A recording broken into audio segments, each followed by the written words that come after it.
ಸಂಸ್ಕೃತ ಸಂಧಿಯಲ್ಲಿ ನಾವೀಗ ಯಾವುದು ಸ್ವರ ಸಂಧಿಗಳನ್ನು ನೋಡುವಾಗ ಅಲ್ಲೂ ಕೂಡ 4 ರೀತಿಯಾದಂತಹ ವಿಭಾಗಗಳಿವೆ.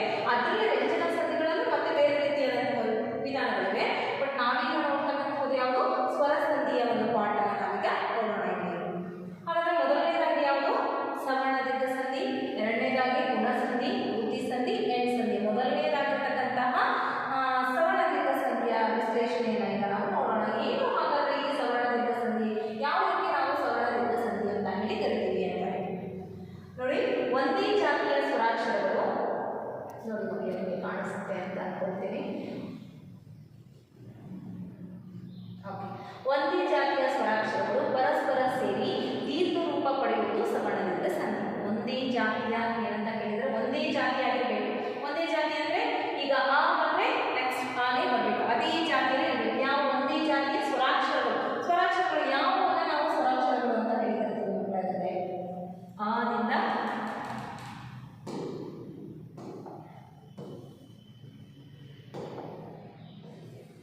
ಆದಿಂದ ಆಟು ಅವು ಏನಂತ ಕರಿತೀವಿ ನಾವು ಸ್ವರಾಕ್ಷರಗಳು ಅಂತ ಹೇಳಿ ನಾವು ಕರಿತೀವಿ. ಹಾಗಾದ್ರೆ ಒಂದೇ ಜಾತಿಯ ಸ್ವರಾಕ್ಷರಗಳು ಪರಸ್ಪರ ಸೇರಿ ದೀರ್ಘ ರೂಪ ಪಡೆಯುವುದನ್ನು ನಾವು ಸವರ್ಣ ದೀರ್ಘ ಸಂಧಿ ಅಂತ ಹೇಳಿ ಕರಿತೀವಿ. ಯಾವತ್ತೂ ನೀವು ಇಮಿಡಿಯೇಟ್ ಆಗಿ ನೀವು ಸವರ್ಣ ದೀರ್ಘ ಸಂಧಿಯ ಡೆಫಿನೇಷನ್ ಓದಿದ್ರೆ ನಿಮಗೆ ಯಾವತ್ತೂ ಆ ಡೆಫಿನೇಷನ್ ನಿಮ್ಮ ಮೈಂಡಲ್ಲಿ ಇರೋದಿಲ್ಲ. ತೋರೋಲಿ ನೀವು ಯಾವುದಕ್ಕೆ ಹೋಗಬೇಕು, ಎಕ್ಸಾಂಪಲ್ಗೆ ಹೋಗಬೇಕು. ಆಗ ನಿಮಗೆ ಇದು ಹೇಗೆ ಬರುತ್ತೆ, ಇದು ಹೇಗೆ ಅದೇ ಜಾತಿಯ ದೀರ್ಘಾಕ್ಷರ ಆಗುತ್ತೆ ಅನ್ನೋದ್ರ ಬಗ್ಗೆ ನಿಮಗೆ ಮಾಹಿತಿ ಇರುತ್ತೆ. ಈಗ ನೋಡಿ, ಫಾರ್ ಎಕ್ಸಾಂಪಲ್ ದೇವಾಲಯ ಅಂತ ಹೇಳಿ ನೋಡಿದ್ದಾರೆ. ದೇವಾಲಯ ಇದನ್ನು ಬಿಡಿಸಿ ಬರೆದಾಗ ನಾವು ದೇವ ಪ್ಲಸ್ ಆಲಯ ನೋಡಿ. ಹಾಗಾದ್ರೆ ಪೂರ್ವ ಪದ ನಿಮಗೆ ಮುಂಚೆನೇ ಹೇಳಿದ್ದೀನಿ.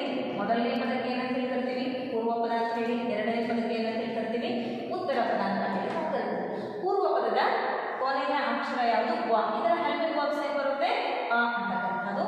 ಇದು ಏನು ಬರುತ್ತೆ, ಪ್ಲಸ್ ಆ ಅಂತಕ್ಕಂಥದ್ದು. ಈಗ ನೋಡಿ, ಹೀಗೆ ಬರುವಾಗ ಅವ್ರು ಹೇಳಿದ್ದಾರೆ ಒಂದೇ ಜಾತಿಯ ಸ್ವರಾಕ್ಷರಗಳು. ಇಲ್ಲಿ ಒಂದು ಸ್ವರಾಕ್ಷರ ಇದೆ, ಇಲ್ಲಿ ಒಂದು ಸ್ವರಾಕ್ಷರ ಇದೆ. ಹಾಗಾದ್ರೆ ಯಾವುದು ಆ ಸ್ವರಾಕ್ಷರಗಳು, ಆ ಟು ಉ. ನಿಮಗೆ ಗೊತ್ತಿರಬೇಕು, ಆ ಟು ಉ ಅಂತಕ್ಕಂತಹ ಸ್ವರಾಕ್ಷರ ಯಾವುದು, ಆ ಟು ಉ ಅಂತಕ್ಕಂತಹ ಸ್ವರಾಕ್ಷರ ಯಾವುದಕ್ಕೆ ಅದೇ ಜಾತಿಯ ದೀರ್ಘಾಕ್ಷರಗಳು ಆಗಿ ಬರಬೇಕು. ನಿಮಗೆ ಈ ರೀತಿಯಲ್ಲಿ ಫಾರ್ಮುಲಾಸ್ ಯಾರು ಕೇಳೋದಿಲ್ಲ. 10th ಬೋರ್ಡ್ ಎಕ್ಸಾಮಲ್ಲಿ ಸವರ್ಣ ದೀರ್ಘ ಸಂಧಿ ಅಂದ್ರೆ ಏನು, ಅದರ ಎಕ್ಸಾಂಪಲ್ಸ್ ಏನು, ಈ ರೀತಿಯಲ್ಲಿ ಕೇಳೋದಿಲ್ಲ.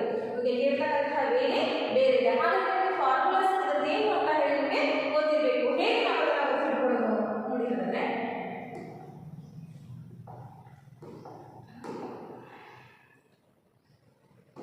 ಓಕೆ, ಇದರಲ್ಲಿ ಬಂದು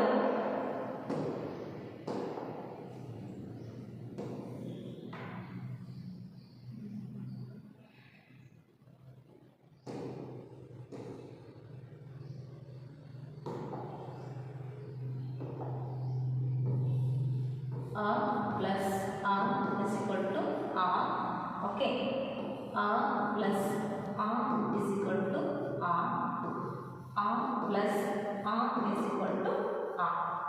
ಇದೇ ರೀತಿಯಾಗಿ e plus e is equal to e. e plus e is equal to e. e plus e is equal to e. ಇದೇ ರೀತಿಯಾಗಿ o. ಹೀಗೆ ನಾವು ಇದು ಸ್ವರಾಕ್ಷರ, ಇದು ಸ್ವರಾಕ್ಷರ, ಇದು ದೀರ್ಘಾಕ್ಷರ. ಹಾಗಾದ್ರೆ ಏನಂತ ಹೇಳಿದ್ರೆ ಒಂದೇ ಜಾತಿಯ ಸ್ವರಾಕ್ಷರಗಳು ಪರಸ್ಪರ ಸೇರಿ ದೀರ್ಘ ರೂಪ ಪಡೆಯುವುದನ್ನು ನಾವೇನಂತ ಹೇಳ್ತೀವಿ, ಸವರ್ಣ ದೀರ್ಘ ಸಂಧಿ ಅಂತ ಹೇಳ್ತೀವಿ. ನಿಮಗೆ ಇದು ಗೊತ್ತಿರಬೇಕು. ಆ ಪ್ಲಸ್ ಆ ಇಸ್ ಇಕ್ವಲ್ ಟು ಆ, ಇ ಪ್ಲಸ್ ಇ ಇಸ್ ಇಕ್ವಲ್ ಟು ಇ, ಉ ಪ್ಲಸ್ ಉ ಇಸ್ ಇಕ್ವಲ್ ಟು ಉ. ಈ ರೀತಿಯಲ್ಲಿ ಒಂದು ಫಾರ್ಮುಲಾ ಗೊತ್ತಿದ್ರೆ ನಿಮಗೆ ಇದನ್ನು ಹೇಗೆ ಬಳಸಿ ಬರೆಯೋದು, ಇದೇ ಸವರ್ಣ ದೀರ್ಘ ಸಂಧಿ ಅಂತ ಹೇಳಿ ಹೇಗೆ ಕಂಡುಹಿಡಿಯೋದು ಅಂತ ಹೇಳಿ ನಿಮಗೆ ಮಕ್ಕಳೇ ಇದಕ್ಕೆ ಗೊತ್ತಾಗುತ್ತೆ ನಿಮಗೆ. ಹಾಗಾದ್ರೆ ನೋಡಿ,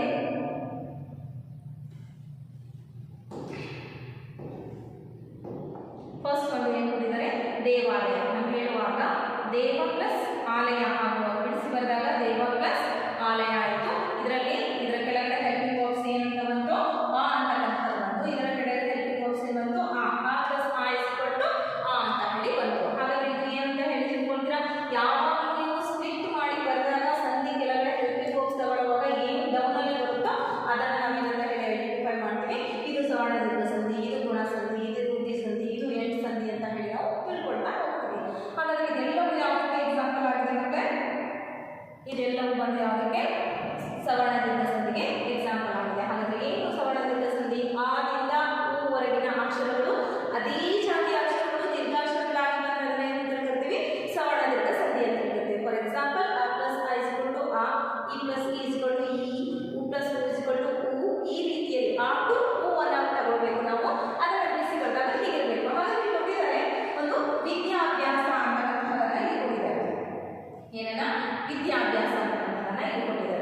ಮ್ಯಾಥ್ಸ್ ಫಾರ್ಮುಲಾ ಟೈಪ್ ಕೊಟ್ಟಿರ್ತಾರೆ, ಅದರಲ್ಲಿ ನೀವು ಐಡೆಂಟಿಫೈ ಮಾಡಬೇಕು. ಜಸ್ಟ್ ನಿಮಗೆ ಐಡೆಂಟಿಫೈ ಮಾಡಬೇಕಂದ್ರೆ ನಿಮಗೆ ಫಾರ್ಮುಲಾಸ್ ಗೊತ್ತಿರಬೇಕು, ಗುಣಸಂಧಿ ಅಂದರೆ ಏನು ಅಂತ ಹೇಳಿ ಗೊತ್ತಿರಬೇಕು, ಸವರ್ಣದಿಂದ ಸಂಧಿ ಅಂದರೆ ಏನು ಅಂತ ಹೇಳಿ ಗೊತ್ತಿರಬೇಕು.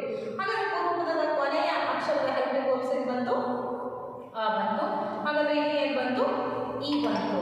ಹಾಗಾದರೆ ನಾನು ನಿಮಗೆ ಹೇಳುವಾಗ ಯಾವುದರಲ್ಲಿ ಸವರ್ಣ ದೀರ್ಘ ಸಂಧಿಯಲ್ಲಿ ಹೇಳುವಾಗ ಅ ಪ್ಲಸ್ ಅ ಬಂದಿದ್ರೆ ಏನಾಗ್ತಾ ಇತ್ತು?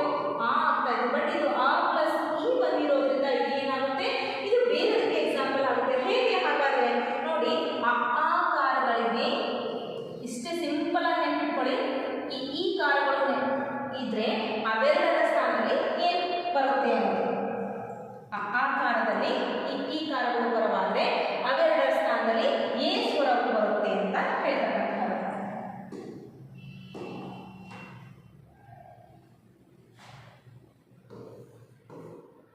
ಆಕಾರಗಳಿಗೆ ಈ ಕಾರಗಳು ಬರವಾದ್ರೆ ಅವೆರಡು ಸ್ಥಾನದಲ್ಲಿ ಏಕಾರ ಬರ್ತಕ್ಕಂಥದ್ದು.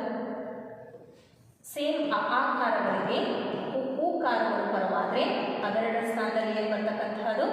ಓಕಾರ ಬರ್ತಕ್ಕಂಥದ್ದು. ಋಕಾರ ಬರವಾದ್ರೆ ಅವೆರಡರ ಸ್ಥಾನದಲ್ಲಿ ಏನು ಬರ್ತಕ್ಕಂಥದ್ದು? ಅಕಾರ ಬರ್ತಕ್ಕಂಥದ್ದು. ಇದನ್ನ ಏನಂತ ಹೇಳ್ತೀವಿ ನಾವು? ಗುಣಸಂಧಿ ಅಂತ ಹೇಳಿ ನಾವು ಕರಿತೀವಿ. ಇದಿಷ್ಟು ಫಾರ್ಮುಲಾಸ್ ನಿಮಗೆ ಗೊತ್ತಿರಬೇಕು. ಇಷ್ಟೊಂದು ನೆನಪಿಟ್ಕೊಳ್ಳೋ ಅವಶ್ಯಕತೆ ಇಲ್ಲ. ಜಸ್ಟ್ ಫಾರ್ಮುಲಾಸ್ ಅನ್ನ ನೀವು ನೆನಪಿಟ್ಕೊಂಡ್ರೆ ಸಾಕು. ಏನು ಹಾಗಾದ್ರೆ ಆಕಾರಗಳಿಗೆ ಈ ಕಾರಗಳು ಬರವಾದ್ರೆ ಅವೆರಡು ಸ್ಥಾನದಲ್ಲಿ ಏಕಾರ ಆಗಿರ್ಬೋದು, ಆಕಾರಗಳಿಗೆ ಉಕಾರಗಳು ಬರವಾದ್ರೆ ಅವೆರಡು ಸ್ಥಾನದಲ್ಲಿ ಓಕಾರ ಆಗಿರ್ಬೋದು, ಋಕಾರಕ್ಕೆ ಅಕಾರ ಬಂದ್ರೆ ಇದನ್ನ ಏನಂತ ಹೇಳ್ತೀವಿ ನಾವು ಮಕ್ಕಳೇ? ಗುಣಸಂಧಿ ಅಂತ ಹೇಳಿ ಕರಿತೀವಿ. ಹೇಗೆ ಮ್ಯಾಮ್? ಆ ಇರ್ತಕ್ಕಂಥ ಪ್ಲೇಸ್ ಅಲ್ಲಿ ಇ ಬಂದಿದ್ರೆ ಆ ಪ್ಲಸ್ ಇ ಇಸ್ ಈಕ್ವಲ್ ಟು ಎ ಆಗುತ್ತೆ. ಇ ಪ್ಲಸ್ ಇ, ಆ ಪ್ಲಸ್ ಇ ಬಂದಿದ್ರೆ ಅದೆರಡರ ಸ್ಥಾನದಲ್ಲಿ ಏನು ಹೇಳಬೇಕು? ಏನೇ ಅಂತ ಹೇಳಿಕೊಡ್ಬೇಕು. ನೀವು ಅನ್ಕೋಬೇಕು, ಸ್ಪ್ಲಿಟ್ ಮಾಡಿ ಬರೆದಾಗ, ವರ್ಡ್ಸ್ ಅನ್ನ ಸ್ಪ್ಲಿಟ್ ಮಾಡಿ ಬರೆದಾಗ ಇದೇ ಬರಬೇಕು ಅಂತ ಹೇಳಿ ಗೊತ್ತಿರ್ಬೇಕು. ನೋಡ್ಕೊಳ್ಳಿ, ಇಲ್ಲಿ ಒಂದು ಕೊಟ್ಟಿದ್ದಾರೆ. ಏನಂತ ಹೇಳ್ಬೇಕು? ದೇವೇಶ. ದೇವೇಶವನ್ನ ಸ್ಪ್ಲಿಟ್ ಮಾಡಿ ಬರೆದಾಗ ದೇವ ಪ್ಲಸ್ ಈಶಾ. ಹಾಗಾದ್ರೆ ಫಸ್ಟ್ ಒಂದು ವರ್ಡ್ ಅಲ್ಲಿ ಹೆಲ್ಪಿಂಗ್ ವರ್ಬ್ಸ್ ಏನು ಬಂದಿದೆ? ಆ ಬಂದಿದೆ. ಆ ಪ್ಲಸ್ ಸೆಕೆಂಡ್ ಅಲ್ಲಿ ಏನು ಬಂದಿದೆ? ಇ ಅಂತಕ್ಕಂಥದ್ದು ಬಂದಿದೆ. ಆ ಪ್ಲಸ್ ಇ ಇಸ್ ಈಕ್ವಲ್ ಟು ಏನಾಗುತ್ತೆ? ಎ ಅಂತಕ್ಕಂಥದ್ದು ಆಗುತ್ತೆ. ಇದರಲ್ಲಿ ಯಾವ್ದಾದ್ರು ಬರಲಿ ಏನು ಬರಬೇಕು? ಟೋಟಲ್ ಆಗಿ ಏಕಾರ ಅಂತಕ್ಕಂಥದ್ದು ಬರಬೇಕು. ಅದನ್ನ ಏನಂತ ಹೇಳ್ತೀವಿ ನಾವು? ಗುಣಸಂಧಿ ಅಂತ ಹೇಳಿ ಕರಿತೀವಿ. ಇವಿಷ್ಟನ್ನು ನೆನಪಿಟ್ಕೊಳ್ಳೋಕ್ಕೆ ನಿಮ್ಮಿಂದ ಸಾಧ್ಯ ಆಗದೇ ಇದ್ದಾಗ ನೀವೇನು ಈ ಫಾರ್ಮುಲಾಸ್ಗೆ ಹೋಗಬೇಕು. ಆಕಾರಗಳಿಗೆ ಈ ಕಾರಗಳು ಪರವಾದರೆ ಅವೆರಡರ ಸ್ಥಾನದಲ್ಲಿ ಏಕಾರವು, ಆಕಾರಗಳಿಗೆ ಉಕಾರಗಳು ಪರವಾದರೆ ಅವೆರಡರ ಸ್ಥಾನದಲ್ಲಿ ಓಕಾರವು, ಆಕಾರಗಳಿಗೆ ಋಕಾರ ಪರವಾದರೆ ಅವೆರಡರ ಸ್ಥಾನದಲ್ಲಿ ಅರ್ಕಾರ ಅಂತ ಬಂದರೆ ಇದನ್ನು ನಾವೇನು ಹೇಳ್ತೀವಿ? ಗುಣಸಂಧಿ ಅಂತ ಹೇಳಿ ನಾವು ಕರಿತೀವಿ ಅನ್ನೋದು ನಿಮಗೆ ಗೊತ್ತಿರಬೇಕು.